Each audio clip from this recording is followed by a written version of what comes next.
ইখলাসের সাথে আমলের নিয়ত হেদায়েতের উদ্দেশ্যে নির্ধারিত সময়ের মধ্যে কিছু কথা বলা ও শোনার মতো তৌফিক যেন আল্লাহ রাব্বুল আলামিন আমাদের সকলকে দান করেন। সকলে বলুন আমিন।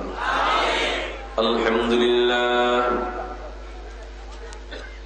আলহামদুলিল্লাহি ওয়া কাফা ওয়া সালামুন আলা ইবাদিহিল্লাযীনা ইসতাফা। أما بعد فأعوذ بالله من الشيطان الرجيم.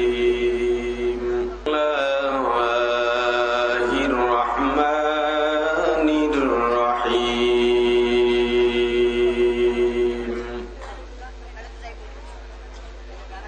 قال النبي صلى الله عليه وسلم فيك العمل القليل أو كما قال النبي عليه الصلاة والسلام. التحيات لله والصلوات والطيبات. السلام عليك أيها النبي ورحمة الله. السلام علينا وعلى عباد الله الصالحين. أشهد أن لا إله إلا الله وأشهد أن محمدا عبده ورسوله. সকলে মহব্বতের সাথে একটু জিকির করেন, লা ইলাহা ইল্লাল্লাহ, লা ইলাহা ইল্লাল্লাহ, লা ইলাহা ইল্লাল্লাহ, লা ইলাহা ইল্লাল্লাহ, লা ইলাহা ইল্লাল্লাহ,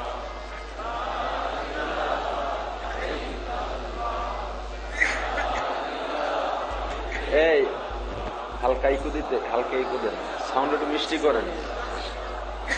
লা ইলাহা ইল্লাল্লাহ, লা ইলাহা ইল্লাল্লাহ, মুহাম্মাদুর রাসূলুল্লাহ।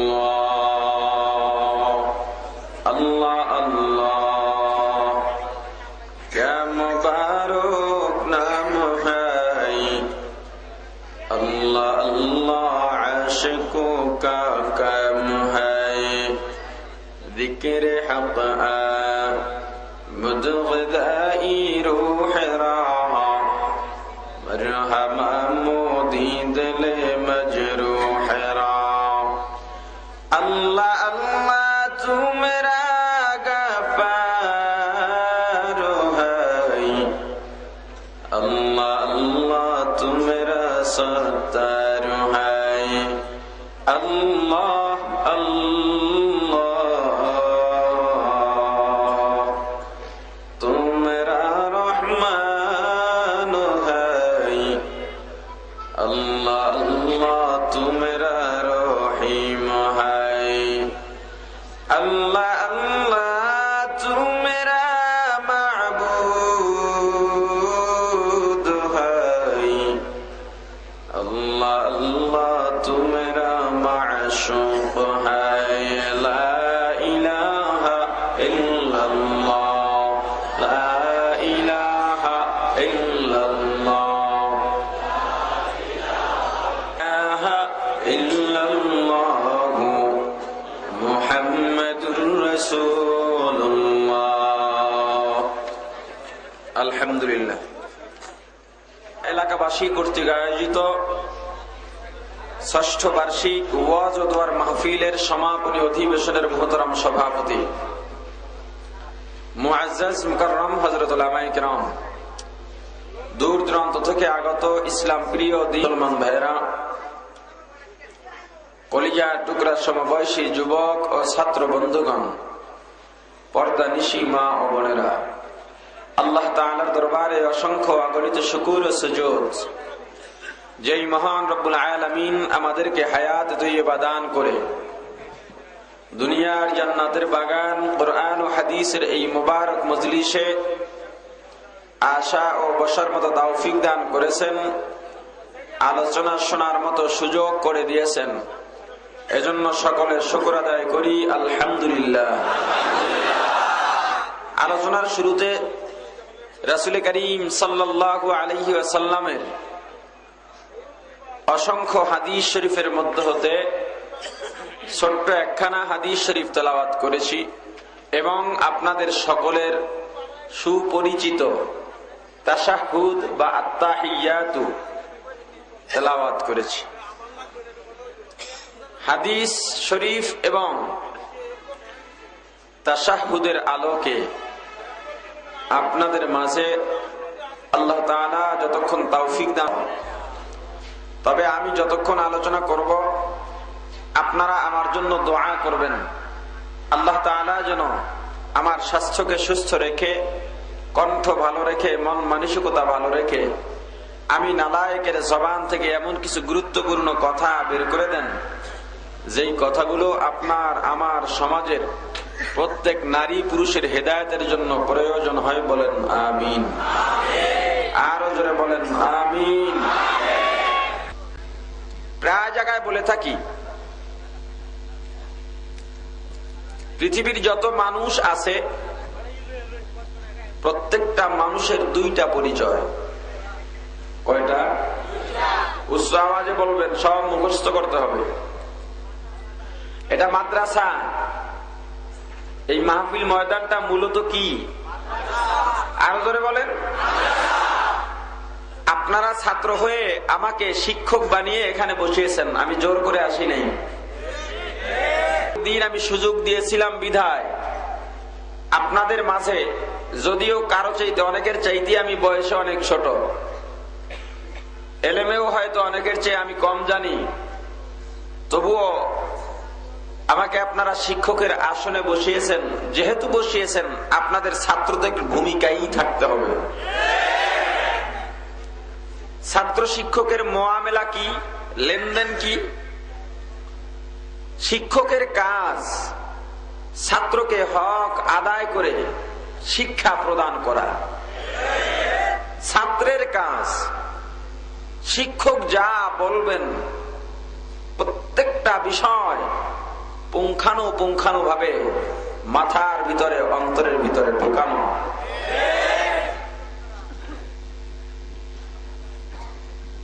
যদি কোনো ছাত্র শিক্ষকের হক আদায় না করে বা কোনো শিক্ষক ছাত্রের হক আদায় না করে, যেমন আমাদের সমাজে এখন অহরহ এই বিষয়টি দেখা যায়, অধিকাংশ শিক্ষক ক্লাসে ঠিকভাবে পড়ায় না। নতুন কইরা ধরলেন, কোন সাইজ করে আল্লাহই ভালো জানে। তবে রোগ যেখানে ঔষধ সেখানেই দিতে হয়। যেই শিক্ষক স্কুলে পড়ায়, পড়ানোর পরে ওই ছাত্রকে বেতন হারাম। ক্লাসের ভিতরে শিক্ষক যদি ছাত্রকে বোঝাতে অক্ষম হয়, কোচিং এ বোঝাবে, টাকা নিতে পারবে না, কারণ এটা তার দায়িত্ব। ক্লাসে পড়া বুঝলো না, কোচিং এ কেন বুঝে বুঝা গেল, সে বুঝাইতে পারে, কিন্তু বাড়তি টাকা পাওয়ার জন্য ক্লাসে বুঝায় না। হ্যাঁ, তবে এক স্কুলের শিক্ষক অন্য স্কুলের ছাত্রদেরকে পড়াইয়া টাকা নিতে পারে, কারণ যেহেতু সে তো তার ছাত্র নয়। গর্বের সাথে বলি, অহংকারের সাথে বলি, বাংলাদেশে এমন একটি শিক্ষা প্রতিষ্ঠান আছে যেই প্রতিষ্ঠানের শিক্ষকদের বেতন অতি কম, কিন্তু তাদের ছাত্রদের প্রাইভেট পড়তে হয় না, কোচিং করতে হয় না। অল্প বেতন পাওয়ার পরেও দিন রাত ছাত্রের হক আদায় করার জন্য তারা মরিয়া হয়ে থাকেন। সেই প্রতিষ্ঠানটির নাম কওমি মাদ্রাসা। সারা বিশ্বের ভিতরে কোনো রেকর্ড নাই কওমি মাদ্রাসার ছাত্রদেরকে প্রাইভেট পড়তে হয়, আবার প্রাইভেট পড়লে আলাদা টাকা দিতে হয়। কারণ তারা কোরআন হাদিস জানে, হক সম্পর্কে তারা সচেতন, তারা কারো হক নষ্ট করেন না। ঠিক কিনা জোরে বলেন? অথচ খবর নিয়ে দেখুন তাদের বেতন অতি সামান্য। এই অতি কম বেতনের পরেও তারা হারাম পন্থায় যান না। সারা পৃথিবীর মধ্যে দিনের সহি খেদমত যদি হয়, সিংহভাগ কওমি মাদ্রাসার মাধ্যমে হয়। অন্যান্য দ্বীনি শিক্ষা প্রতিষ্ঠানে যদি 50 ভাগ হয়, কওমিয়ায় 60 ভাগ হয়। অন্যান্য প্রতিষ্ঠানে যদি 80 ভাগ হয়, কওমিয়ায় 81 ভাগ হয়। অন্তত 1% যদি বেশি হয়, হক আদায় করে কওমি শিক্ষা প্রতিষ্ঠান। এখন এই কওমির বিরুদ্ধেও বহু মানুষ লেগে গেছে, আমাদের মতো টুপিওয়ালারাও কওমির বিরুদ্ধে বলে। আমার অভ্যাস খারাপ, আমি একটু গীবত বেশি করি। কারণ আমি যে গীবত করি, এই গীবত না করলে যে আমার জন্য জাহান্নাম, জানেন বা অনেকবারই বলা হয়েছে, আজকে আবার বলি, গীবত যেমন হারাম, আবার গীবত করা ওয়াজিবও আছে। একজনকে ডাউন দেওয়ার জন্য, অপমান করার জন্য উদ্দেশ্য প্রণোদিত ভাবে বদনাম বলা, পিছনে পিছনে মানুষের কাছে ওই ব্যক্তির ব্যাপারে কুৎসা রটানো, একদিকে মিথ্যা তহমত আর একদিকে গীবত হয়, এটা হারাম। আর এমন গীবতের শাস্তি অনেক বড়। কেমন শাস্তি সে সম্পর্কে আমি আলোচনা করব না, যেহেতু আমি যে বিষয় নিয়েছি তাতে গীবতের আলোচনা নাই, বিদায় করব না। কারণ গীবত নিয়ে আলোচনা করলে আরো 2 ঘন্টা প্রয়োজন আলাদাভাবে। গীবত সম্পর্কে আলোচনা করলে আলাদাভাবেই বিষয় নিয়ে আলোচনা করতে হবে। আবার এমন একটা গীবত আছে, মনে করেন আপনাদের চান্দনা চৌরাস্তার ইমাম সাহেব, তিনি আমাদের পথ প্রদর্শক। তিনি যখন রুকু দেন আমরা তখন রুকু দেই, তিনি যখন রুকু থেকে উঠেন তখন আমরাও রুকু থেকে উঠি, ঠিক না? এখন ইমাম সাহেব আমাদের পথ প্রদর্শক হওয়ার পরেও আমরা যারা মুসল্লি আছি, মুক্তাদি আছি, আমাদের সরলতাকে পুঁজি করে সে বয়ান শুরু করলো, আজ থেকে রুকু লাগে না, শুধু সেজদা দিলেই হয়। আমি একজন নগণ্য আলেম হিসেবে আমি জানলাম রুকু ছাড়া নামাজ হয় না। আমার দায়িত্ব ইমাম সাহেবকে গিয়া বলা, মুফতি মুখতার সাহেব আপনি ভুল করতেছেন, রুকু আছে, আপনি মানুষদেরকে বিপদগামী করেন না। কিন্তু তিনি মানলেন না। আবার তাকে বললাম, মানলেন না। আবার তাকে বললাম, মানলেন না। প্রকাশ্যে তার সমালোচনা করা ওই বিষয়ের উপরে আমার জন্য ওয়াজিব। তো এই গীবত গুলো আমি করে থাকি। আপনারা অনেক মানুষের ভক্ত আছেন, অনেক টুপিওয়ালার ভক্ত আছেন। আমি যেহেতু পথ প্রদর্শক, আপনারা আমাকে এখানে বসাইলেন শিক্ষক বানাইয়া, ছাত্র যেখানে দুর্বল, ছাত্র যাতে ভুল না করে, শিক্ষকের দায়িত্ব সেটা বুঝাইয়া দেওয়া। অন্যদিকে আমি একজন ডাক্তার, আপনারা চিকিৎসা নেওয়ার জন্য আমাকে ডাক্তার বানাই এখানে বসাইছেন। আপনারা যাতে অন্যদিকে না যান, অসুস্থ হয়ে না পড়েন, এজন্য আপনাদেরকে ট্রিটমেন্ট করতে হবে আমারই। উপমহাদেশে ইসলাম টিকে রয়েছে এই কওমি মাদ্রাসার উসিলায়। শুধু ইসলাম নয়, ভারত, পাকিস্তান, বাংলাদেশ স্বাধীন হয়েছে কওমির ভূমিকায়, ঠিক কিনা জোরে বলেন? কওমি উলামায়ে কেরাম যদি সোচ্চার না হতেন, বাংলাদেশ নামের ভূখণ্ডকে স্বাধীন হিসেবে আমরা দেখতে পেতাম না। কারণ এক সময় বাংলাদেশ কোনো আলাদা রাষ্ট্র ছিল না, পাকিস্তান কোনো আলাদা রাষ্ট্র ছিল না, ইন্ডিয়া কোনো আলাদা রাষ্ট্র ছিল না, সব মিলে একই রাষ্ট্র ছিল, নাম ছিল মহাভারত। এই মহাভারত শাসন করত অনেক আগে মুসলমানেরা। ব্রিটেনের ইংরেজরা মহাভারতকে দখল করার জন্য 1803 সালে ইস্ট ইন্ডিয়া কোম্পানির ব্যানারে ব্যবসার নাম দিয়া এই উপমহাদেশে ঢুকেছিল এবং 1806 মতান্তরে 8 সালে 208 সদস্য বিশিষ্ট মিস্টার হেকিংসের নেতৃত্বে এই ইস্ট ইন্ডিয়া কোম্পানি ফুল মূল গেড়ে এই ইন্ডিয়াতে প্রতিষ্ঠিত হয়, মহাভারতে প্রতিষ্ঠিত হয়। বিভিন্ন ষড়যন্ত্রের মাধ্যমে 50 বছর পর্যন্ত ষড়যন্ত্র করে তারা মুসলমানদের থেকে ক্ষমতা ছিনিয়ে নেয়। এরপরে মুসলমানদের উপরে নির্যাতনের স্টিম রোলার চালানো শুরু করে, মা বোনদের ইজ্জত লুণ্ঠন শুরু করে। মুসলমানদের জানমালের কোনো নিরাপত্তা ছিল না। তখন যখন মুসলমানদের পিঠ দেয়ালে ঠেকে গিয়েছিল, মসজিদ মাদ্রাসা সমস্ত জমিনগুলো বাজেয়াপ্ত করা হলো, তখন আল্লামা শাহ ওলিউল্লাহ মুহাদ্দিস দেহলভী রহমাতুল্লাহি আলাইহির 4 সন্তানের বড় সন্তান শাহ আব্দুল আজিজ মুহাদ্দিস দেহলভী রহমাতুল্লাহি আলাইহি এই স্বাধীনতার ডাক দিয়েছিলেন। কিভাবে অবদান সেটা বুঝাইতে চাইলাম। তিনি যদি সেদিন স্বাধীনতার ডাক না দিতেন, ওই ভারত স্বাধীন হতো না, ইংরেজ খেদাও আন্দোলন সফল হওয়া যেত না। আজ হয়তো আমাদের সেই ইংরেজদের পদতলে পদদলিত হতে হতো। নির্যাতনের সেই স্টিম রোলার এখন আমাদের উপরে স্থায়ী থাকতো, ঠিক কিনা? এই কওমি মাদ্রাসার উসিলায়, দারুল উলুম দেওবন্দের উসিলায় আমরা স্বাধীনতা পাইলাম, মুসলমানরা স্বাধীনতা পাইল, এবং ইসলাম আজ পর্যন্ত, মুসলমানরা আজ পর্যন্ত মাথা উঁচু করে দাঁড়িয়ে আছে, ঠিক কিনা? এই কওমি মাদ্রাসার দেওবন্দীদেরকে বাংলাদেশের একজন পরিচিত বক্তা কুত্তার বাচ্চা বলে গালি দিয়েছে। কুত্তার বাচ্চা বলে গালি দিয়েছে। চরমোনাই, তবলীগ, আসাদ মাদানী, হুসাইন আহমদ মাদানী, আল্লামা থানভী রহমাতুল্লাহি আলাইহিম আজমাইন, এদের সকলের ব্যাপারে আপত্তি তুলেছে। নাম বলবো? সতর্ক তো হতেই হবে। আমার তো সতর্ক আপনাকে করতেই হবে। দাওয়াত দিবেন কিনা সেটা আমার দেখার বিষয় নয়, করার দরকার নাই। তার নাম এনায়াতুল্লাহ আব্বাসী।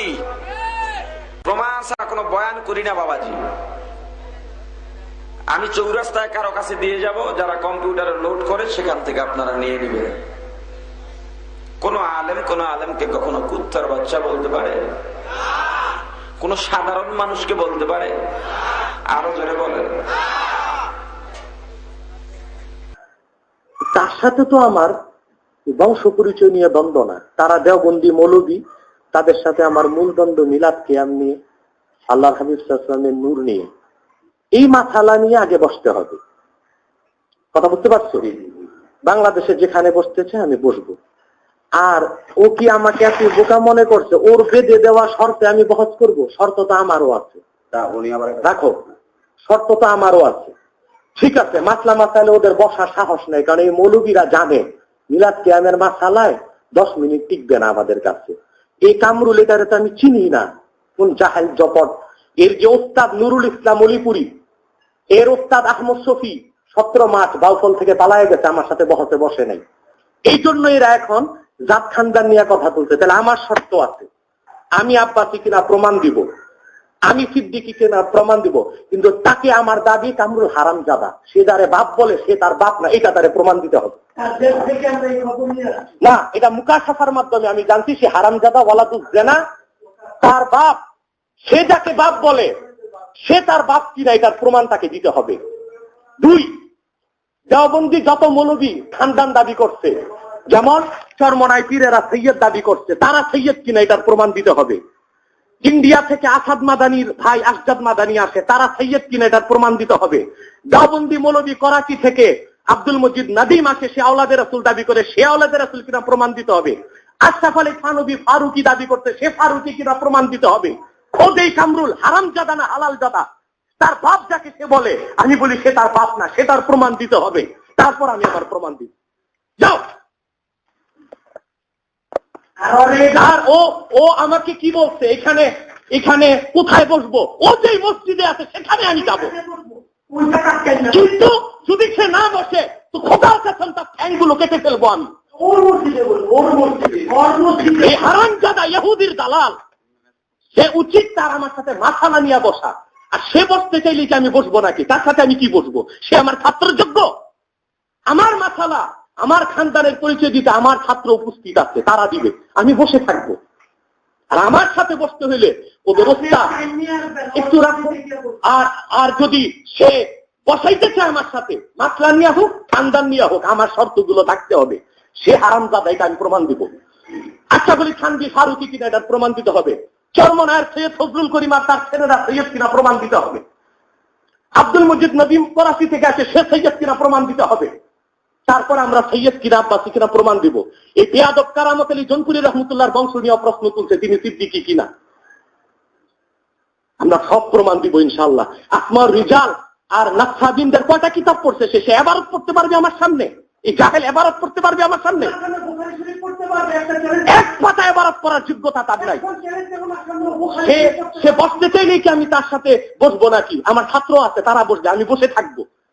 তার ওস্তাদ রাহমত শফি আসুক, ওই কি ওল্লাপুরি না কি আছে, সে আসুক, আমরা বসতে রাজি আছি। কত টাকা পুরুষ তুমি বুঝো না? তুমি শিক্ষিত, মাস্টার্সের পরে তুমি গাছ খাও। তার সাথে আমার দ্বন্দ্ব, মা খালা না বসে সন্তানের কি সম্পর্ক? আমি 1 মিনিট অস্বীকার করবো, আমি আব্বাসী না, আমি সিদ্দিকী না, আমি মুহাম্মদ রাসূলের গোলাম মুহাম্মদ। আমি মাসালা নিয়ে বস, তারা কুত্তার বাচ্চারা, বাতিল আকীদার কুত্তার বাচ্চারা, মাসালা নিয়ে বস। যদি হিম্মত থাকে তোদের, আমি 1 মিনিট অস্বীকার করবো, আমি আব্বাসী না, সিদ্দিকী না, কিচ্ছু না, মদিনাওয়ালার গোলাম আমি, বস মাসালা নিয়ে। তারপর আমি আমার সন্তানের প্রমাণ দিব। তবে স্বার্থ হচ্ছে, সে যাকে বাপ বলে সেটা তার বাপ কিনা আমি কাছের মাধ্যমে জানছি, তার বাপ ওটা না, সে হারামজাদা। এটার প্রমাণ তাকে দিতে হবে। আল্লাহ, আমার দায়িত্ব আপনাদেরকে শিখানো, আপনাদের দায়িত্ব আমি যা বলবো পুঙ্খানুপুঙ্খানুভাবে আপনাদের শিক্ষা করা। ছাত্র শিক্ষক পড়াইতেছেন, ছাত্র এদিক সেদিক করতেছেন, শিক্ষকের পড়ার দিকে খেয়াল নাই, পাশ করতে পারবে? আরো জোরে বলুন, পারবে না। শিক্ষক, ছাত্রদের মনোযোগ আছে, কিন্তু শিক্ষক বাড়তি কিছু টাকা পাওয়ার জন্য ক্লাসে ঠিকভাবে পড়াইতেছেন না, ছাত্রদের লেখাপড়া হবে? অতএব আমি যা বলবো কোনো এদিক সেদিক কান দেওয়া চলবে না। সুন্দরভাবে খেয়ালের সাথে প্রত্যেকটা কথা শুনতে হবে, জিজ্ঞাসা করলে উচ্চ আওয়াজে জবাব দিতে হবে, তাহলে আপনার দায়িত্ব আশা করি পালন হবে। সবাই মানবে, সেটা কিভাবে বুঝলেন? মানবে না। নবীজির চেয়ে ইখলাসওয়ালা তাকওয়াপূর্ণ বক্তা পৃথিবীতে ছিল? বর্তমানে আছে? ভবিষ্যতে আসবে? এরপরেও নবীজির ওয়াজে কি সবাই হেদায়েত হয়েছে? হয় নাই। তার মানে কি নবীজির ভিতরে কোনো অপূর্ণতা ছিল? হ্যাঁ, আবু জাহেল, আবু লাহাব, উতবা সাহেবা হেদায়েত হয়েছে? হয় নাই। তো আবু জাহেল, আবু লাহাব নাই, তাদের চেলাপালা আছে। নবীজি নাই, নবীজির উত্তরাধিকার আছে, উত্তরসূরি আছে, প্রতিনিধি আছে, ওলামায়ে কেরাম। তো নবীজির পক্ষ থেকে বাল্লিগু আন্নী ওয়ালাউ আয়া, এই হাদিসের অনুসরণ করবেন, ওলামায়ে কেরাম এই দায়িত্ব পালন করবেন নবীজির পক্ষ থেকে। কিন্তু আবু জাহেলের চালাপালারা এই ওয়াজ মানবে না। অতএব আমি যতই এখানে চিল্লাই, সবাই যে মানবে না এটা 100-তে 100। তবু আমি ছাড়বো কেন? আমার দায়িত্ব তো পালন করতে হবে। কে মানলো কে মানলো না সেটা আমার দেখা বিষয় না। প্রত্যেকের 2টা পরিচয়। সারা পৃথিবীর যত মানুষ আছে কয়টা পরিচয়? 2টা। 1 তার ধর্মীয় পরিচয়, 2 দলীয় পরিচয়। যেমন বাংলাদেশের অনেকগুলো দল আছে যারা আওয়ামী লীগ করে, তাদের 2টা পরিচয়। 1 সে মুসলমান, 2 সে আওয়ামী সমর্থক। যারা বিএনপি করেন তাদেরও 2টা পরিচয়, 1 ধর্মীয়, 2 দলীয়। আমি আপনাদের কাছে জানতে চাই, প্রত্যেকটা দল, প্রত্যেকটা মানুষেরই এমন 2টা পরিচয়। আপনি কোন পরিচয়ে নিজেকে গর্বিত মনে করেন? কোন পরিচয় নিয়ে বাঁচতে চান? কোন পরিচয় নিয়ে মরতে চান? সবাই একমত? ধর্মীয় পরিচয়, ইসলাম, মুসলমান পরিচয় নিয়ে যদি আপনি মরার ইচ্ছা করেন, চিন্তা করেন, বাঁচতে চান, নিজেকে গর্বিত মনে করেন, তাহলে ইসলাম সম্মত কথা হবে ইসলাম নিরপেক্ষ নয়। যদি কেউ মনে করেন ইসলামের কথা বললেই কারো বিরুদ্ধে হয় না, সে ভুল করবেন। কোরআন হাদিসের কথা বললেই কারো বিরুদ্ধে হয় না, সে ভুল করবেন। কারণ কোরআন হাদিস ইসলাম নিরপেক্ষ নয়। রাসূল করিম সাল্লাল্লাহু আলাইহি ওয়াসাল্লাম নিরপেক্ষ নন, আল্লাহ রাব্বুল আলামিন নিরপেক্ষ নন। সবাই পক্ষ নিয়ে চলেন। কোরআন হাদিস হকের পক্ষে আছে, থাকবে, ঠিক কিনা? অতএব ইসলাম নিয়ে যদি বাঁচতে চান, ইসলামের কথাই বলবো। কার বিরুদ্ধে হলো, কার পক্ষে হলো, সেটা আমার দেখার বিষয় নয়। যদি চিন্তা করেন আপনার রক্তচক্ষুকে আমি ভয় করব, বয়স যদিও কম, এই হামলার শিকার হতে পারি, জিম্মিও হতে পারি, চিন্তা করেই বয়ানে নেমেছি। অতএব ভয় পাওয়ার কিছুই নাই। এ পর্যন্ত বহুবার জিম্মি হয়েছি, অতএব এখন আর অভ্যস্ত হয়ে গেছি, কোনো অসুবিধা নেই। বহুবার বাধার সম্মুখীন হয়েছি, অতএব এগুলো নিয়ে কোনো টেনশন নাই, চিন্তাও নাই। হক কথা বলবো, হক পথে চলবো, এটাই যেন হয় আমাদের অঙ্গীকার।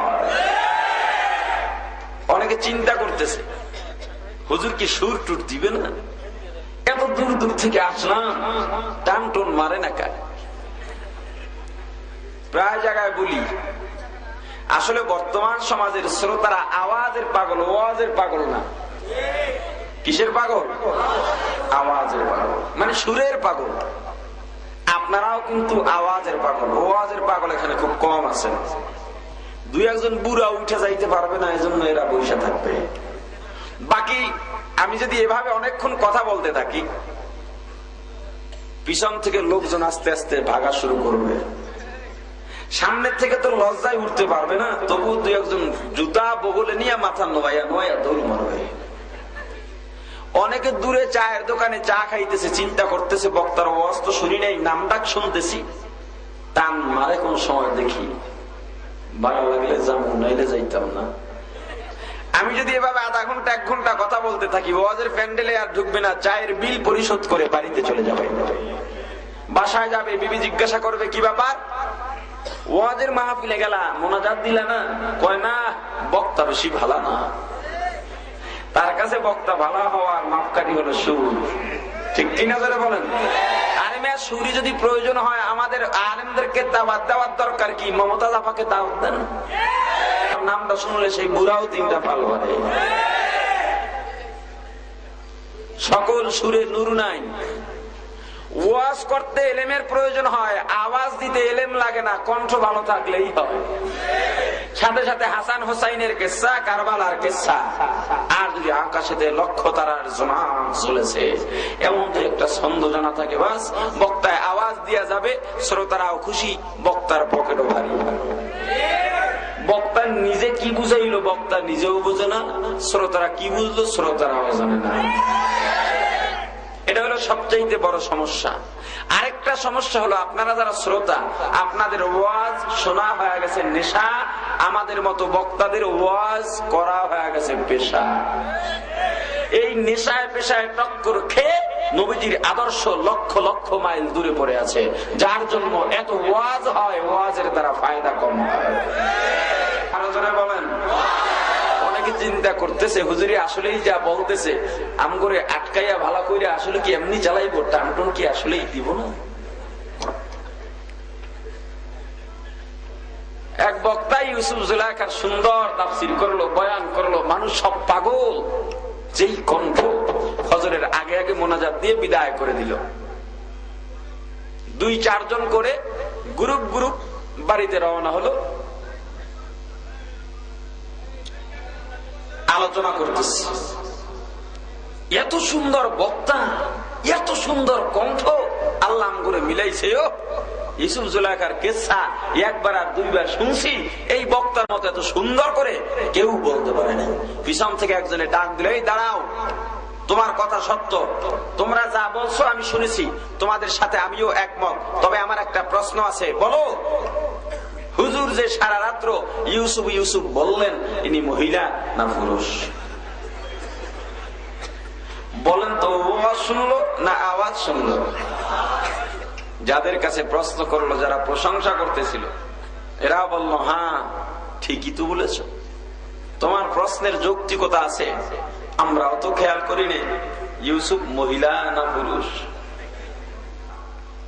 আপনারা দোয়া করেন আমি যেন আল্লাহ রাব্বুল আলামিন আমার মাধ্যমে ওয়াজি করান। এত কৃপণ আপনারা, একটু আমিন বলেন।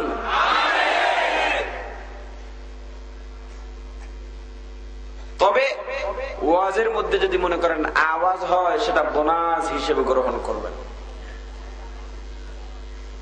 বোনাস ধরতে গিয়া মূল খুয়াইয়েন না। কলসি কিনতে গেলেন, কলসির সাথে জগ ফ্রি বোনাস। যদি বোনাসের তালে তালে আপনি বোনাস এত পছন্দ হয়েছে, জগ নিয়ে দৌড় মারেন, বাসায় মেহমান আছে 20 জন, কলসি রাইখা গেলেন, এক জগ পানি দিয়ে কয়জন রে খাওয়াইবেন? বদনামের সীমা থাকবে। বর্তমানে জন্য বোনাসের পাগল, ফ্রির পাগল।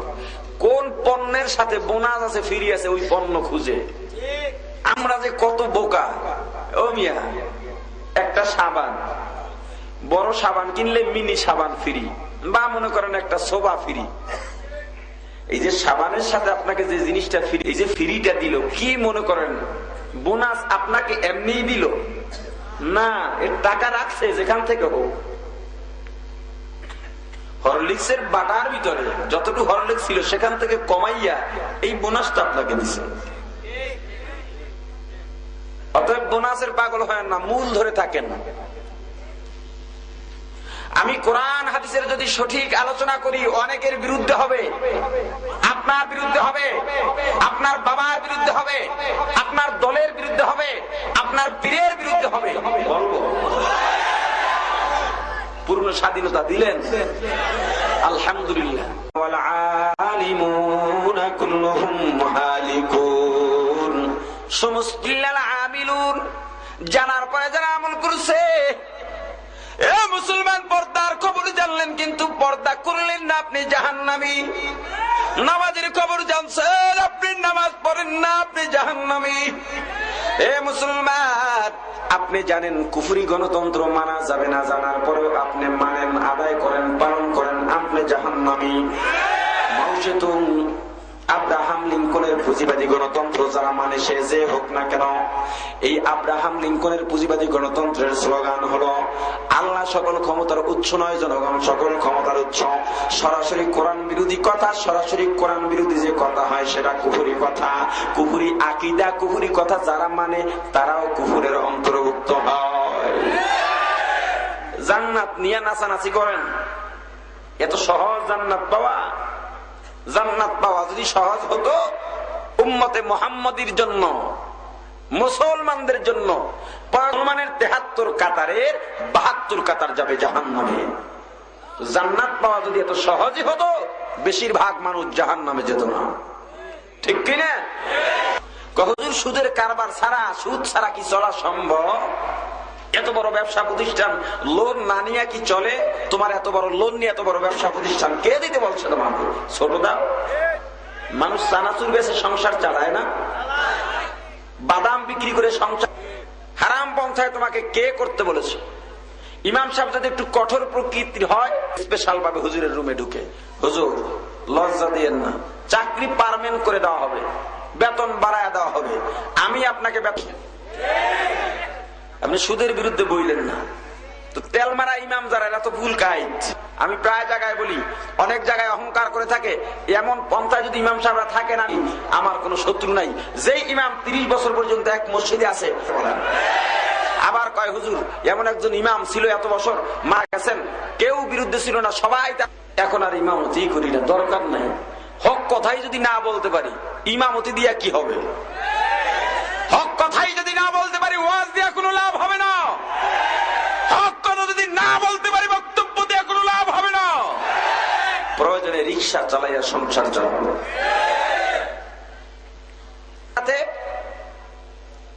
দুনিয়ার সমস্ত মানুষ ধ্বংস হয়ে যাবে, কারা হবে না? আরো জোরে বলেন।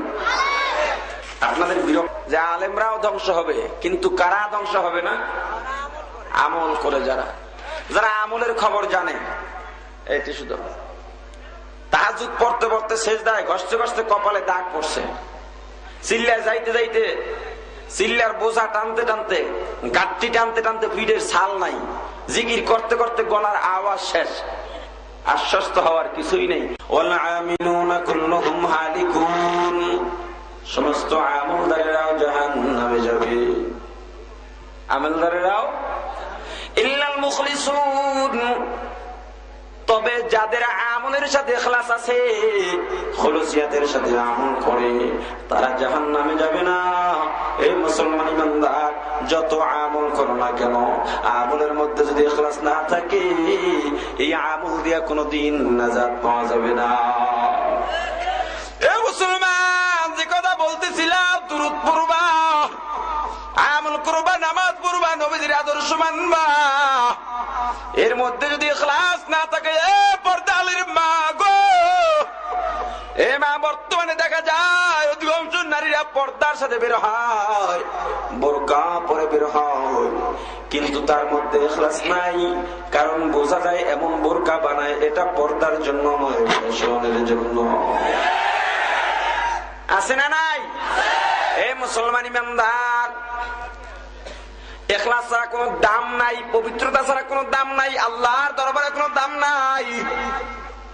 যদি আল্লাহর থেকে রহমত, শান্তি, বরকত পাইতে চাও, আমলের সাথে সাথে প্রত্যেকটা কাজের মধ্যে ইখলাস লাগবে, ঠিক কিনা?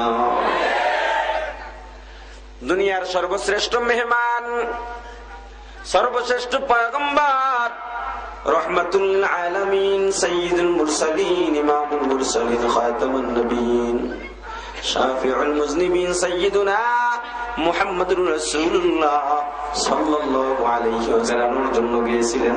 যেই জায়গায় বেড়াতে গিয়েছেন, সেই জায়গায় দুনিয়ার কোন মানুষ এখনো যাইতে পারে না। কে বেড়াতে গিয়েছিলেন?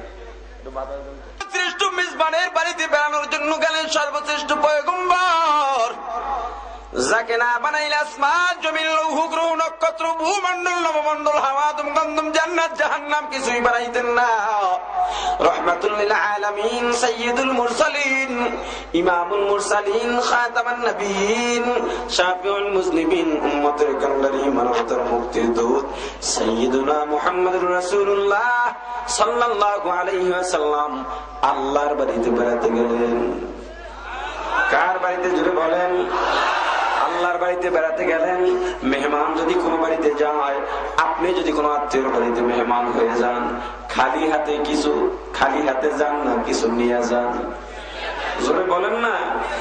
সেই মেহমান খালি হাতে, মেহমান যদি কোনো বাড়িতে বেড়াতে যান, মেজবান কি খালি মুখে ফিরাইয়া দেন না কিছু আপ্যায়ন করেন? মেজবান যদি আপ্যায়ন না করে, সেখানেও প্রমাণ হয় মেজবান কৃপণ, সামাজিকতা বুঝে না, এবং তার ভিতরে মানবতা নাই। সর্বশ্রেষ্ঠ সামাজিক ব্যক্তিত্ব, সর্বশ্রেষ্ঠ পয়গম্বর, শ্রেষ্ঠ মেহমান হয়ে গেলেন আল্লাহ রাব্বুল আলামিনের বাড়িতে মেরাজ করার জন্য, দিদার করার জন্য। মেহমানের ভিতরে লেনদেনটা কি, আদান প্রদান কি? নবীজি যে মেহমানটা জিনিস নিয়ে গেছেন, কয়টা? আত্তাহিয়াতু লিল্লাহি ওয়াস সালাওয়াতু ওয়াত তাইয়্যিবাত। আল্লাহ, আমি মেহমান হয়ে আসলাম, আমি খালি হাতে আসি নাই, তোমার দরবারে তিনটা জিনিস নিয়ে আসলাম। এক নম্বরে জানি ইবাদত। জানি ইবাদত কাকে বলা হয়? এ মুসলমান ইমানদার, শরীরের মাধ্যমে যে ইবাদত করা হয় তাকে জানি ইবাদত বলে। যেমন আমরা নামাজ পড়ি, নামাজ জানি ইবাদত, রোজা রাখি জানি ইবাদত, জিকির করি জানি ইবাদত। যত ইবাদত থাকুক, সব ইবাদত এই দুইটার মধ্যে অন্তর্ভুক্ত হবে। হয়তো জানি ইবাদত, না হয় মালি ইবাদত। এই মুসলমান, দুই নম্বরে নবীজি বললেন, আল্লাহ, আমি আপনার দরবারে 2 নম্বরে মালি ইবাদত নিয়ে আসছি। এই 2 ইবাদতের বাহিরে কোনো ইবাদত নাই। আল্লাহ, মালি ইবাদত কাকে বলে? এ মুসলমান, মাল খরচের মাধ্যমে যে ইবাদত করা হয়। আপনি যাকাত দিবেন, দান সদকা করবেন, হজ করতে যাবেন, হজের মধ্যে মালি জানি দুইটা আছে। যাকাত হলো আপনার মালি ইবাদত, মাল খরচ করে যে ইবাদত করা হয়। আল্লাহ ডাক, নবীজি ডাক দিয়া বললেন, আল্লাহ, আমি আপনার দরবারে জানি ইবাদত, মালি ইবাদত দুইটাই নিয়ে আসলাম। তবে শুধু 2টা ইবাদত নিয়ে আসি নাই, ওয়াত-তাইয়িবাত, পবিত্রতাও নিয়ে আসছি। আল্লাহ, আমার জানি ইবাদত, মালি ইবাদতের মধ্যে পবিত্রতা পূর্ণ আছে। আল্লাহ, আমার জানি ইবাদত, মালি ইবাদতের মধ্যে ইখলাস আছে। আল্লাহ, আমার 2টা ইবাদত আমি খুলুসিয়াতের সাথে নিয়ে আসছি। আল্লাহ, পবিত্র ইবাদত। এ মুসলমান ইমানদার, আপনি জানি ইবাদত করবেন, মালি ইবাদত করবেন, কিন্তু আপনার ভিতরে ইখলাস নাই, আপনার ভিতরে পবিত্রতা নাই, কোনো লাভ হবে না। ঠিক কিনা? জোরে বলেন, আরো জোরে বলেন, ঠিক কিনা?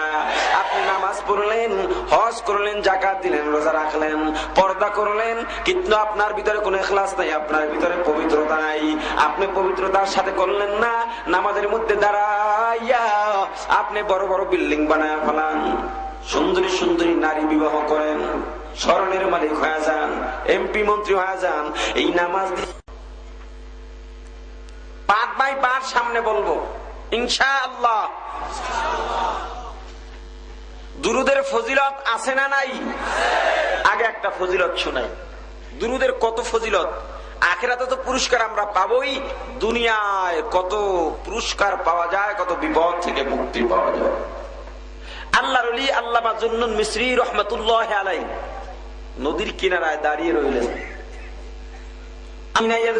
আল্লাহ, যারা জিকির করে, কোন সময় জিকির করবে? আল্লাহর জিকির করবে। 1 নম্বরে কিয়ামা, দাঁড়ানো অবস্থায়। 2 নম্বরে কুউদা, বসা অবস্থায়। 3 নম্বরে আলা জুনুবিহিম, শোয়া অবস্থায়। মোট কথা সর্বাবস্থায়। কারণ যে 3টার কথা আল্লাহ বললেন অবস্থা, এই 3 অবস্থার বাহিরে কোনো মানুষ থাকে না। হয় দাঁড়ানো, নয় বসা, নয় শোয়া। হাঁটতে হলে দাঁড়িয়েই তো হাঁটতে হয়, দৌড়াইলে। মোট কথা সব সময় যারা আল্লাহর জিকির করে, আল্লাহকে স্মরণ করে। 2 নাম্বার বুদ্ধিমান। ওয়াতাফাক্কারুনা ফি খালকিস সামা, জমিন, আল্লাহর আসমান ও জমিনের মাঝখানে আল্লাহর সৃষ্টি নিয়ে, আল্লাহর মাখলুক নিয়ে গবেষণা করে আল্লাহর পরিচয় পাওয়ার চেষ্টা করে। এরা বুদ্ধিমান। এরা কি? যে সমস্ত জ্ঞানী জ্ঞান দিয়া আল্লাহর পরিচয় পায় না, ওরা জ্ঞানী নয়। যত বড় ডাক্তার হও না কেন, দার্শনিক বৈজ্ঞানিক হও, যত বড় ইঞ্জিনিয়ার হও, যে ইঞ্জিনিয়ার নিজের জ্ঞান দিয়ে আল্লাহকে পায় না, আল্লাহর পরিচয় পায় না, রাসূলের আদর্শ মানতে পারে না, দুনিয়ার মানুষ তোমার গলায় ফুলের মালা পরাতে পারে, তোমাকে সংবর্ধনা দিতে পারে, কিন্তু আল্লাহর কসম, আমার চাপাবাজি নয়, তুমি যদি আল্লাহর পরিচয় না পাও, তুমি বুদ্ধিমান নও, তুমি সবচাইতে বড় বোকা। हकीकत से तो दुनिया बेखबर है, दुनिया की नुमाइश पर नजर है, नबी गुयाम के आज दुनिया जुदा बाश बबर खुदा बाश सिस्ते दुनिया आज खुदा गा नहीं में हो, दुनिया का तलबगार नहीं हो, दुनिया में हो, दुनिया का तलबगार नहीं हो, दुनिया में हो, दुनिया का तलबगार नहीं हो, बाजार से गुजर हो, खरीदार नहीं हो, बाजार से गुजर हो, खरीदार नहीं हो, जागाजी लगान के तुम या नहीं है, ये इबरत की जाहे तमाशा नहीं है, ये इबरत की जाहे तमाशा नहीं है, এ মুসলমান ইমানদার, দুনিয়ার মধ্যে কেন আসলাম? দুনিয়ার রং তামাশার জায়গা নয়। দুনিয়ার মায়া পড়ে সব ভুলে গেলাম। আল্লাহ ভুললাম, রাসূল ভুললাম, দিনকে ভুললাম। ইসলাম বলে আমরা খ্রিস্টান বিজাতীয়দের সংস্কৃতিতে মেতে উঠেছি, ঠিক কিনা? মুসলমান, অথচ জানা নাই টাকা পয়সা দুনিয়া মানুষকে খাওয়াইতে পারে না। টাকা পয়সা মানুষকে শান্তি দিতে পারে না। টাকা পয়সা মানুষকে বাঁচিয়ে রাখতে পারে না। টাকা পয়সা যদি মানুষকে শান্তি দিতে পারত, বাঁচাইয়া রাখতে পারত, খাওয়াইতে পারত, বেশি দিন আগের কথা নয়, মাত্র কয়েক বছর আগের কথা, বাংলাদেশের 1 নম্বর ধনী, 1 নম্বর শিল্পপতি ছিল। এরপরেও আল্লাহ দেখা দিলেন দুনিয়ার মুসলমানেরা, জহিরুল ইসলাম এত টাকার মালিক হওয়ার পরেও আল্লাহ পাইপ দ্বারা তরল খাবার খাইছে, কোরমা, পোলাও, বিরিয়ানি, গোস্ত, ভাত খাইতে পারে নাই। আছে না? এই বড় লোক কেন পারো না? তোমার তো টাকা পয়সার অভাব নাই, তোমার সন্তানের পরিধানের মধ্যে দামি দামি পোশাক পরাও, তোমার বিবির পরিধানের মধ্যে দামি দামি স্বর্ণের গহনা পরাও। এ বড় লোক উন্নত চিকিৎসা করে জিহ্বার মধ্যে রুচি বাড়াও, স্বাদ বাড়াও। যতই চেষ্টা করো না, বড় লোক পারবা না। কারণ আল্লাহ যদি চান কারো মুখে স্বাদ দিবেন না, টাকা দিয়া কখনো জিহ্বায় মজা পাওয়া সম্ভব নয়। মুসলমান, প্রমাণ হয়ে গেছে টাকা পয়সা দিয়া খাওয়া যায় না, ঠিক কিনা? শান্তি কাকে বলে? জহিরুল ইসলাম শান্তি চোখে দেখে নাই। বর্তমানেও বহু ব্যবসা প্রতিষ্ঠানের মালিক দেখা যায়, সালাম দিবেন, মিয়া সাহেব কেমন আছেন, সালামের জবাব দিয়া বলবে আমাকে ঠকাইয়া খায়, কোনো শান্তি নাই, ঠিক কিনা? প্রমাণ হয়ে গেল টাকা পয়সা মানুষকে শান্তিও দিতে পারে না। এত উন্নত বিএনপির আব্দুল মান্নান ভুইয়া, দিলওয়ার হোসেন আছে না শেষ? এই মুসলমান, ক্ষমতা দিয়া কোনো লাভ হবে না, ক্ষমতা দিয়াও আল্লাহর সামনে যুদ্ধ করা যায় না, ঠিক কিনা?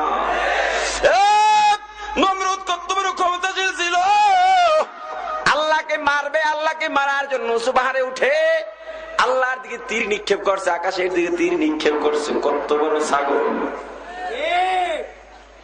নিচে নেমে বলে আমি মুসার খোদাকে মেরে ফেলেছি, এখন আমি খোদা, মুসার খোদা আর নাই। কেমন খোদাইতে স্তব্ধ হইছে? আল্লাহ রাব্বুল আলামিন নাকের মধ্যে একটা অসুস্থ ল্যাংরা মশা ঢুকায় দিছেন। কয় মাথা ব্যথা করে, ডাকছে, কয় মাথায় থাবর দে, জোরে থাবরা দিছে, তো হিটারে ডাক, হিটার দিয়ে আমার থাবরা, যেটা নাপিত ছিল আমার চুল করতো, হিটারে ডাক, হিটার দিয়ে কয় দেখি একটু ট্রাই করি, একটু পালাক, যত জুতা তত মজা। এবার কয় অন্য কোন জুতা পাওনি, দেখ, কয় আপনার নাপিতের ছিঁড়া জুতা সেটা দিয়ে দিব, কয় দে, নাপিতের ছিঁড়া জুতা দিয়ে দেয়, কয় রায় তোর বেশি মজা পাওয়া যায়, ইচ্ছা মতন জুতা মার। এরপর কয় আরো কোনো পয়সানি দেয়, বেতা দি বাইরে যাইতেছে, কয় ঝাড়ু আনি, কয় আন দে, ঝাড়ুর বাড়ি, যত বাড়ি তত মজা। কার সাথে পাল্লা দাও? আল্লাহ তো বেনিয়াজ, আল্লাহুস সামাদ, লা জিদ্দা ওয়ালা নিদ্দা ওয়ালা হাদ্দা লিমাউলা, লা জিদ্দা ওয়ালা নিদ্দা ওয়ালা হাদ্দা লিমাউলা, আল-আনা কামা কানা ওয়া লাম ইয়ালকা যাওয়ালা, আল-আনা কামা কানা ওয়া লাম ইয়ালকা যাওয়ালা, লা জাদ্দা ওয়ালা জাদ্দাতা লা আম্মা ওয়া খালা, লা হাইউলা লা সূরাতা লা শিবহা লিমাউলা, লা হাইউলা লা সূরাতা লা শিবহা লিমাউলা। লাভ নাই। আল্লাহ ডাক দেয়া বলেন, বান্দা আমি আল্লাহ ধরি না, ধরলে কিন্তু ছাড়ি না, বেশি ফাল পাইরো না, একবার যদি ধরি সাংবাদিকের জুতা তাহার গালে মারি, কোনো লাভ নাই। এ মুসলমানি বান্দার গো, প্রমাণ হয়ে গেল টাকা পয়সা মানুষকে শান্তি দিতে পারে না, বাঁচাইতে পারে না। টাকা পয়সা মানুষকে খাওয়াইতেও পারে না, পক্ষান্তরে একজন গরিবের দিকে তাকাও, দিন আনে দিন খায়, যেদিন কাজ করতে পারে ঘরের চুলায় আগুন জ্বলে, যেদিন কাজ করতে পারে না ঘরের চুলায় আগুন জ্বলে না। এরপরেও খবর নিলে দেখা যায় ওই গরিবের ছোট্ট অভাবী সংসারের মধ্যে দূর, কোটি টাকার মালিকে দেখো অভাব হয় না দূর, গরিবে ঘুমায় গাছতলাতে মনটা বাহাদুর। হৃদয়ে তাকিবে যার নম্রতা সদা, রহমত আসিবে তথা প্রভু রাধা। বড় বড়াই করলে দিলে রহমত আসে না, নিজেকে নিজে ছোট মনে করিও সাদা। মিটা দো আপনি हस्ती को अगर कुछ मर्तबा चाहो, कि दाना खाक में मिलकर गुले गुलजार होता है। बड़ोर बड़ाई करले दिले रहमत আসে না, বড়র বড়াই নিজে বড়র বড়াই করলে দিলে রহমত আসে না, নিজেকে নিজে ছোট মনে করিও সাদা। উঁচু জায়গার পানি যেমন নিচু জায়গায় যায়, তেমনি আল্লাহর রহমত আসে বুঝাইতে কে পারে কোথায়। তরকারির মাংসলে ইশারাতেই বুঝে, ফেরাউনের লাশটা দেখো মিশর জাদুঘরে। এ মুসলমান, কিসের অহংকার কর? অহংকার দিয়ে কোনো লাভ হবে না। এ যুবক ভাই, কি মনে করছো ভাই আমার দিকে? দাড়ি কামাইয়া তোমার মতো চলে গো। এ যুবক, আমার কি মন চায় না গান শুনতে, আমার কি মন চায় না মেয়েদের সাথে আড্ডা দিতে, আমার কি মন চায় না রংবাজি করতে? কি মনে করছো কিছু বুঝি না, আকাঙ্ক্ষা নাই? না না, বরং তোমার যতটুকু মন চায় তার চাইতে ডাবল আমাদের মন চায়। এ মুসলমান ইমানদার যুবক ভাই, কেন করি না জানো? একটাই কারণ, আমি চিন্তা ভাবনা করে দেখলাম তুমি যেভাবে চলো আমিও যদি সেভাবে চলি, আমার জাহান্নাম ছাড়া কোনো উপায় হবে না। যুবক, ডানে তাকাও, বামে তাকাও, একটু তাকাইয়া দেখো। আগে তোমার সাথে একসাথে সিনেমায় যাইতো, গানের আসরে বসতো, যাত্রায় যাইতো, নাটকে যাইতো, তোমার সাথে একই সাথে সেলুনে ঢুকি ভাই। যুবক চরমনার ময়দানে চলে গেছে, টঙ্গির ইস্তেমায় চলে গেছে, মনে করছো পাগল হয়ে গেছে? না না, পাশে এখন বুঝতে পারছে যেখানে ছিলাম আমি ভুল চশমা চোখের মধ্যে দিয়েছিলাম। হক্কানি আউলিয়া কেরামের দরবারে যাইয়া মধ্যে কোনো শান্তি নাই, একমাত্র ইসলামের মধ্যেই শান্তি, ঠিক কিনা? মুসলমানি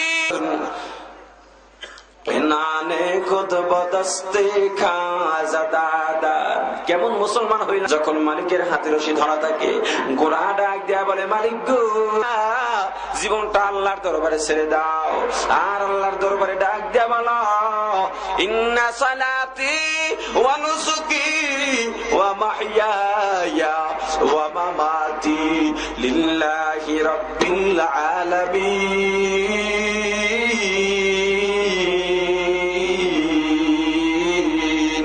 মুসলমানি বুয়াদ গরদান নেহাদার নানে খুদ বদস্তে খাজাদাদার। এ মুসলমান ইমানদার, সময় থাকতে সাবধান হও। ক্ষমতা দিয়া কোনো লাভ হবে না, টাকা পয়সা দিয়া কোনো লাভ হবে না, ঠিক কিনা বলেন? আর বলেন ঠিক কিনা? মুসলমান, যে কথা বলতেছিলাম, আর কুদরত দেখতেছেন, নদীর কিনারায় স্বাভাবিকভাবেই জঙ্গল থাকে। আল্লাহর ওলির হঠাৎ নজর পড়লো, একটা চলে আসলো। যখনই বিচ্ছু আসলো, কচ্ছপের পিঠে উঠার পর কচ্ছপ দেরি করে নাই, কচ্ছপ নদী পার হওয়া শুরু করে দিয়েছে। আল্লাহর ওলি জুন্নুন মিসরি রহমাতুল্লাহ আলাইহি কৌতূহলের মধ্যে আবার কচ্ছপ কেন বিচ্ছুকে নিয়ে নদীর ওপার রওনা দিল। কৌতূহল জেগে গেল। আল্লাহর ওলি জুন্নুন মিসরি রহমাতুল্লাহ আলাইহি একটা নৌকা নিয়ে কচ্ছপের পিছনে পিছনে রওনা হয়। নদীর ওপার চলে গেছে। যখন কচ্ছপ নদীর ওপারে গিয়া ঘাট দিল, সঙ্গে সঙ্গে বিচ্ছু এক লাফে জমিনে উঠে দৌড় শুরু করলো। আল্লাহর ওলি জুন্নুন মিসরি রহমাতুল্লাহ আলাইহি ওই বিচ্ছুর পিছনে পিছনে দৌড়ায়। কত দূর যাওয়ার পরে তাকায় দেখলেন বিশাল এক গাছ, গাছের ছায়ার মধ্যে একজন যুবক ঘুমায়। যুবকের মাথার উপর একটা বিষাক্ত সাপ ফনা তুলে শো শো করতেছে দংশন করার জন্য। বিচ্ছু সঙ্গে সঙ্গে যাইয়া ওই সাপের মাথার উপরে আঘাত দিয়া সাপকে ধ্বংস করে দিল। সাপ যখন মারা গেল, বিচ্ছু আবার তার গতিপথের দিকে, তার গন্তব্যের দিকে রওনা দিল। আল্লাহর ওলি জুন্নুন মিসরি রাহমাতুল্লাহ আলাইহি আবার বিচ্ছুর পিছনে পিছনে রওনা দেন। নদীর কিনারে গিয়া দেখে এখনো সেই কচ্ছপ ঘাটে ভিড়ানো আছে। বিচ্ছু গিয়া কচ্ছপের পিঠে উঠলো, আবার কচ্ছপ নদীর ওপারে রওনা দিল। আল্লাহর ওলি বুঝতে পারলেন এবার কচ্ছপের জায়গায় কচ্ছপ চলে যাবে, বিচ্ছুর জায়গায় বিচ্ছু চলে যাবে। কিন্তু এত ঘটনার মধ্যে দিয়া এই সাপের হাত থেকে বিচ্ছু কেন যুবককে বাঁচাইলো আমার একটু জানা দরকার। এটা তো স্বাভাবিক ভাবে সম্ভব। ঘুম থেকে জাগো, যুবক ঘুম থেকে জেগে উঠে বসলো, তাকায় দেখে পাশে এক বিষাক্ত সাপ মরে পড়ে আছে। ভয় পেয়ে গেল। আল্লাহর ওলি ডাক দিল, বাবা ভয় নাই, চিন্তা নাই, সাপ মরে গেছে, আগে বলো ইয়ামে পাঠা দিলে কাদের রত্তুদারি বর কামাল আনতা রব্বি আনতা হাসবি যুল জালাল। এ মুসলমান ইমানদার আল্লাহর গোলাম, যুবক ডাক দেয়া বলে, আল্লাহর গোলাম কি আমল করছি তা জানি না, তবে এক আলেমের জবান থেকে শুনছি যদি মুহাব্বতের সাথে ইখলাসের সাথে নবীজির প্রতি দুরূদ পড়া যায় তাহলে অনেক ফজিলত পাওয়া যায়। এ মুসলমান, দুরূদের কত বড় ফজিলত গো! এই ফজিলতপূর্ণ দুরূদ পড়তে গিয়া আমাদের সমাজ থেকে ফজিলত তো নয় বরং গজব আমরা আদায় করতেছি, ঠিক কিনা? এই মুসলমান, ফজিলত হয় না, উল্টা আমাদের উপরে গজব নাজিল হবে। আপনারা যারা জানেন বলেন দুরূদ কোন ভাষায়? বাংলা, আরবি, ফার্সি, ইংলিশ? আরো জোরে বলেন। আরবি ভাষায়। আরবি যখন উচ্চারণ করতে হয় আদর্শ লিপি পড়েন নাই, সরেয়া কয়াকার স কি হয়? কি ভাষা? জোরে বলেন। আমি টান দিলাম আকাশ, আকাশ বুঝবেন না বাতাস বুঝবেন? আমি আয় টান দিলাম না কয়াকারে টান দিলাম আকাশ, আকাশ বুঝবেন না বাতাস বুঝবেন? আমি কোনটায় টান দিলাম না, বললাম আকাশ, আকাশ বুঝবেন না বাতাস বুঝবেন? বুঝা গেল বাংলার মধ্যে আমি যদি কোথাও টান দেই বা টান না দেই অর্থ পরিবর্তন। আর জোরে বলেন। কিন্তু আরবি ভিন্ন, যেখানে একালিফ টান আছে টান দিতে হবে, টান ছাড়া চলবে না।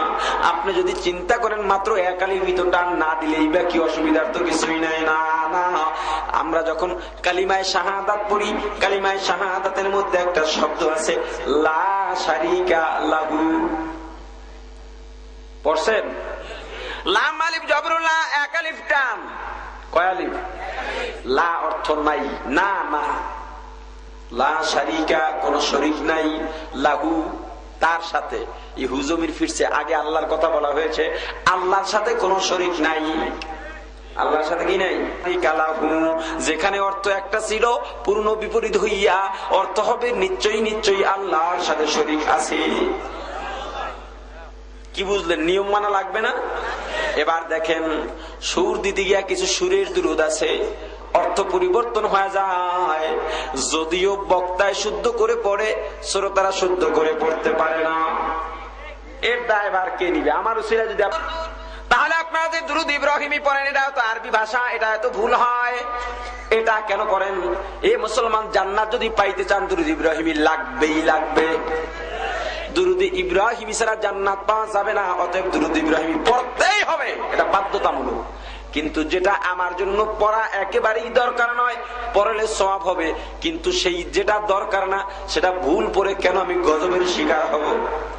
যেমন আমি কয়েকটা দুরূদ শুনাই আপনাদেরকে, আপনাদের ঈমান বাঁচানোর জন্য। বিশাল বিশাল মুফাসসির, বিশাল বিশাল তাফসীর কারকরা এগুলো পড়ে থাকেন, পারে না। আমি শুধু পড়ব, আপনারা শুনবেন, এরপরে দুইটার অর্থ করব। আমি দুই ভাবে পড়ব। একটা দুরূদ আছে আমি শুদ্ধ ভাষায় পড়ি, আপনারা শুধু শুনবেন, পড়বেন না। ওলামায়ে কেরাম এখানে আছেন, সুর দিয়েই আমি শুদ্ধ পড়বো, কিন্তু আপনারা পারবেন না, এজন্য শুনাইতেছি শুদ্ধভাবে। আল্লাহুম্মা সাল্লি আলা সাইয়্যিদিনা মাওলানা মুহাম্মদ ওয়া আলা আলি সাইয়্যিদিনা মাওলানা মুহাম্মদ। আমি শুদ্ধ করে পড়েছি, আশা করি শুদ্ধ হয়েছে আলহামদুলিল্লাহ। ভাইজান নবীর দুরুদ পড়ে না, রোজ হাসরে তারা ভাইজান নবীর দেখা পাবে না। এর দূর বইলা বক্তা ছেড়ে দেয়, এবার শ্রোতারা শুরু করে সাল্লাল্লাহু আলা সাইয়্যিদিনা মাওলানা মুহাম্মদ ওয়া আলা আলি সাইয়্যিদিনা মাওলানা মুহাম্মদ। কি যে মজা! এবার দেখেন, এত মজা মারলেন। ফজিদিনা মাওলানা মুহাম্মদ, আল্লাহ তোমার রহমত, তোমার বরকত, তোমার শান্তি বর্ষিত করো। মাওলানা আমাদের প্রতিনিধি, আমাদের পথ প্রদর্শক, আমাদের বন্ধু, আমাদের নেতা মুহাম্মদুর রাসূলুল্লাহ সাল্লাল্লাহু আলাইহি ওয়াসাল্লামের উপরে। এ মুসলমান, শব্দ শব্দ ধরে, হরফ হরফ ধরে আমার ব্যাখ্যা করার সময় নাই, সম্ভব নয়। শুধু দুইটা মারাত্মক ভুলের কথা বলবো। একটা শব্দ আছে দুরুদের মধ্যে, দুইটা স্টেপ। প্রথম স্টেপ মুহাম্মদ দিয়া শেষ, পরের স্টেপ মুহাম্মদ দিয়া শেষ, সাল্লাল্লাহু আলাইহি ওয়াসাল্লাম দিয়া শেষ। এই মুসলমান ইমানদার, প্রথম স্টেপের শেষ দিকে আছে মাওলানা। মাওলা অর্থ প্রতিনিধি বা বন্ধু বা নেতা। এটা বোঝানো হয়েছে নবীজি সাল্লাল্লাহু আলাইহি ওয়াসাল্লামকে। এই মুসলমান, জবর মা হরফিলিন নরম করে পড়তে হয়, কোন টাওয়ালা না।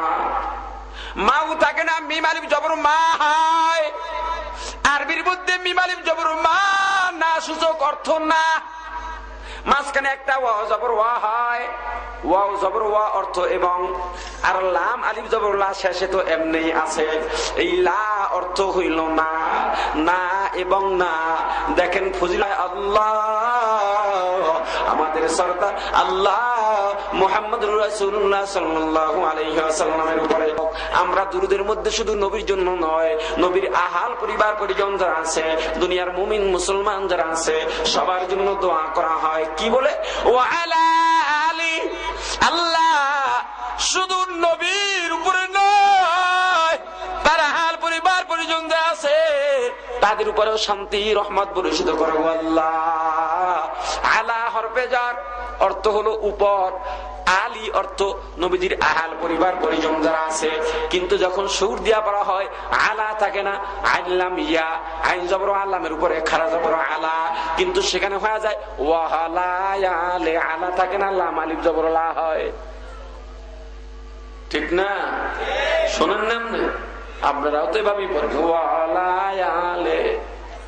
কি শান্তি বর্ষিত করিও না নবীজির আহাল পরিবার পরিজন যারা আছে, নবীজির সাথী সাহাবী যারা আছে, আল্লাহ দুনিয়ার মুমিন মুসলমান যারা আছে তাদের উপরেও রহমত বর্ষণ করিও না।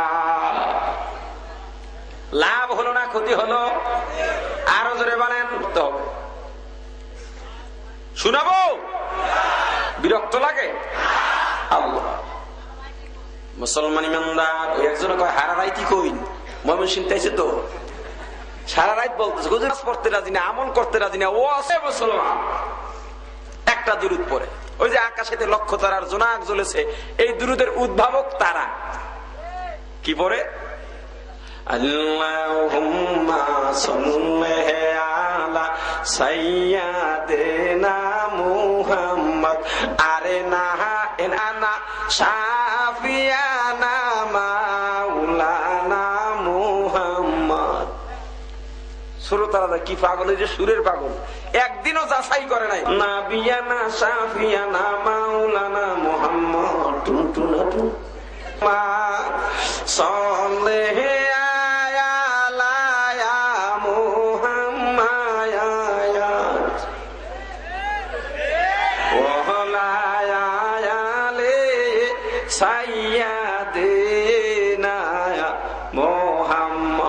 কোন ইখলাস নাই, এর মধ্যে কামিয়াবি নাই। ঠিক কিনা জোরে বলেন। এ মুসলমান, যদি নাজাত পাইতে চাও, জানি ইবাদত মালি ইবাদত, দুইটা ইবাদত করবা। দুই প্রকারের ইবাদতের মধ্যে ইখলাস লাগবে, পবিত্রতা লাগবে। ঠিক কিনা? রাসূল করিম সাল্লাল্লাহু আলাইহি ওয়াসাল্লাম আল্লাহর দরবারে মেহমান হয়ে গেলেন, তিনটা জিনিস নিয়ে গেলেন। এক নম্বরে জানি ইবাদত, দুই নম্বরে মালি ইবাদত, তিন নম্বরে পবিত্রতা। আল্লাহ রাব্বুল আলামিন নবীজিকে খালি ফিরিয়ে দেন নাই, আল্লাহ নবীজিকে মেহমানদারি করেছেন তিনটা দামি জিনিস দিয়া। কয়টা? যদি আমরাও পেতে চাই তাহলে পূর্ব শর্ত হলো ওই তিনটা জিনিস লাগবে। জানি ইবাদত লাগবে, মালি ইবাদত লাগবে, সঙ্গে পবিত্রতা ইখলাস লাগবে। এই তিনটা পাইতে চাইলে আল্লাহ কি দিচ্ছেন সেটা বলতেছি। দুনিয়ার এমন কোন মানুষ নাই যারা এই তিনটা জিনিস চায় না। আল্লাহ কি উপহার দিলেন? আল্লাহ কিভাবে মেহমানদারি করলেন? আল্লাহ বলেন আসসালামু আলাইকা। তিনটা জিনিস দিয়ে আহ্বান করলেন। আমরাও এই তিনটা জিনিস সবসময় সবার জন্য দোয়া করি, কিন্তু কাজ কেন হয় না? এ মুসলমান, আমরা সালাম দেই কি দেই না? জোরে বলেন। আসসালামু আলাইকুম ওয়া রাহমাতুল্লাহি ওয়া বারাকাতুহু। আমরাও সেই তিনটা দোয়া করি, তোমার জন্য শান্তি, তোমার জন্য রহমত, তোমার জন্য বরকত, কিন্তু কোনোটাই আমাদের জন্য কবুল হয় না। কেন জানো মুসলমান? আমাদের মধ্যে পূর্ব শর্ত তিনটা জিনিস নাই। জানি ইবাদত, মালি ইবাদত, পবিত্রতা নাই। ঠিক কিনা জোরে বলেন। এবার দেখেন আল্লাহ নবীজিকে কিভাবে সালাম দিলেন। নবীজিকে সালাম দেওয়ার দরকার আছে না নাই? আরো জোরে বলেন, সালাম দেওয়ার দরকার আছে না নাই? নবীজি আল্লাহ রাব্বুল আলামিনের চাইতে ভালো সালাম দিতে পারবে না। আল্লাহ শিখায় দিলেন। আল্লাহর সালাম এত পছন্দনীয় সালাম, আল্লাহ রাব্বুল আলামিন এই সালামকে নামাজের ভিতরে পড়া ওয়াজিব করে দিয়েছেন। কি বলে সালাম দিলেন? ইয়া নবী সালামু আলাইকা। কি বলে দিয়েছেন? আসসালামু আলাইকা আইয়ুহান নবী। কি বলছেন? মুখস্থ করেন। এ মুসলমানি বান্দার গো, যারা বলে ইয়া নবী সালামু আলাইকা পরে সালাম দিতে হয়, ইয়া নবী সালামু আলাইকা অর্থগত শব্দগত সব দিক থেকে ভুল। পৃথিবীর কোন আলেম মুহাদ্দিস মুফাসসির দেখাইতে পারবে না কোন হাদিস বা কোরআনের মধ্যে আছে নবীজিকে আসসালামু ইয়া নবী সালামু আলাইকা বলে সালাম দিতে হয়। চ্যালেঞ্জ গ্রহণ করে গেলাম। এই নায়াতুল্লাহ আব্বাসী সাহেব চ্যালেঞ্জ করেছে।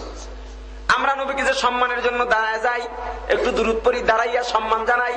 দাঁড়াইয়া দুরূদ পড়া সম্মান জানানোর জায়েজ আছে, অসুবিধা নাই।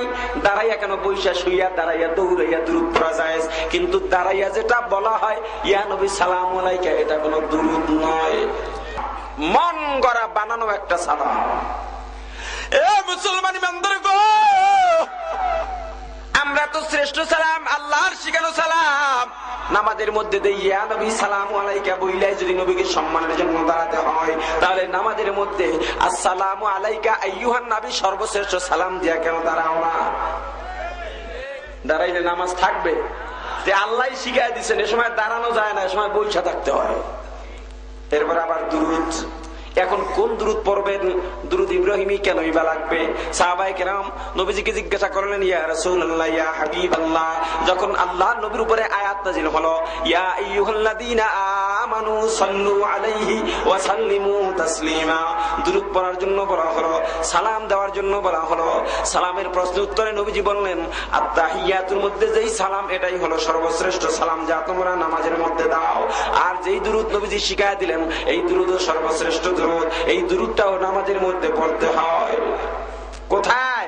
মুহাম্মাদিন ওয়া আলা আলি মুহাম্মাদ কামা সাল্লাইতা আলা ইব্রাহিম ওয়া আলা আলি ইব্রাহিম ইন্নাকা হামিদুম মাজিদ।